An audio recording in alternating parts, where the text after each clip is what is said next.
The European Union set out a formal strategy on Thursday to increase its presence in the Indo-Pacific and counter China's rising power, although Australia's decision to cancel an arms contract with France may complicate cooperation.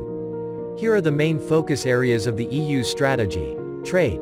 The EU will work to finalize trade negotiations with Australia and New Zealand, seek a deal with India and strengthen stronger ties with countries where it already has a trade deal, such as South Korea. The EU will also pursue a trade and investment agreement with Taiwan. Climate change. The EU aims to help the transition towards green energy in the Indo-Pacific region, making renewable hydrogen a priority. Oceans. Promising a greater diplomatic presence, the EU aims to help uphold the United Nations Law of the Sea, UNCLOS, to prevent overfishing in the region, offering expertise in protecting marine areas, weather forecasting and limiting pollution of the seas. Digital.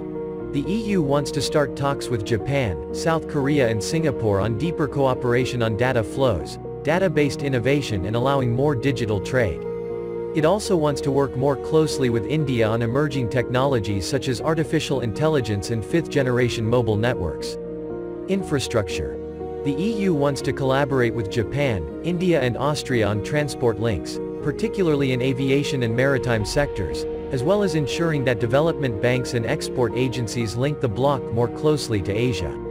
The EU on Wednesday launched a new plan to rival China's Belt and Road Infrastructure Strategy, which it calls Global Gateway. Security and defense. The EU, the world's largest trading bloc, will seek closer maritime ties with Australia, New Zealand, Indonesia and Japan, promising more naval deployments to patrol trade routes that China considers its own. It is also sending military advisors to EU delegations in the region. Health. The EU wants to help poorer countries in the Indo-Pacific to secure access to COVID-19 vaccines.